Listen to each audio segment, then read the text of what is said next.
Now, when I was a young, strapping gentleman, I'm about 15 years old, going into the spring semester of my freshman year of high school, I joined the track team because at the middle school level, I was a stud in the high jump. Absolute thoroughbred. I was beating kids by 2 feet. So, needless to say, this first week of track practice in high school, I was really feeling myself. I was talking trash like it was nobody's business.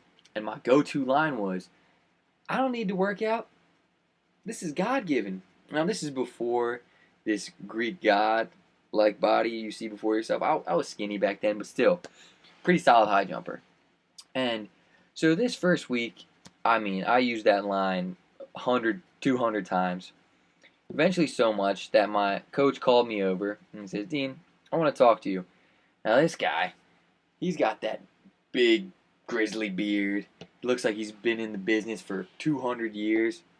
And you don't really trust him, but judging by the length of his beard, you're like, all right, this guy's got to have some wisdom.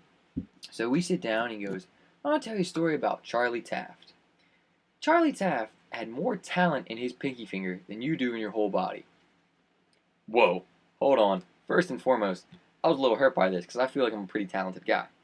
But he goes on to say that Charlie Taft, he had all the talent in the world as a high jumper, but whenever the big meets came, Charlie always disappointed, and it was because he himself did not work out. He thought his God-given ability would carry him to the finals, but every time league championships rolled around, state championships rolled around, he was never on the podium. Never got first, second, or third. And so it comes down to Charlie's senior year, state championship, 6'8". He's already missed twice, 3 strikes you're out. So in his approach, he's running, and to quote my coach, this has always stuck with me, he said, I have never seen such an epic failure and embarrassment as I have in his last jump of his career. Charlie's running his approach, goes to jump. Well, he didn't jump.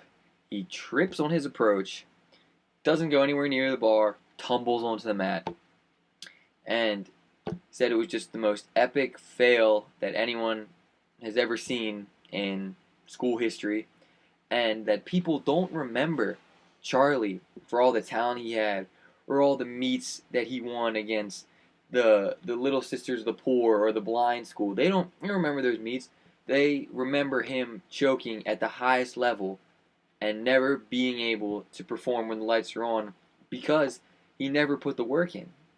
So after this story, I got up and started walking back to the high jump mat, and it really, even as a 15-year-old, I was like, I do not want to be remembered as someone who was ultra talented, but in the end ended up embarrassing themselves, never won the big meet, never won a state championship, anything like that. So, as my high school track career progressed, well, let's just say that you are looking at the school record holder with a jump of 6 feet 8 inches. But it is the story he told me has affected me because without Charlie as that negative role model and something I don't want to aspire to be, at a young age, it really stuck with me and it allowed me to be successful in track.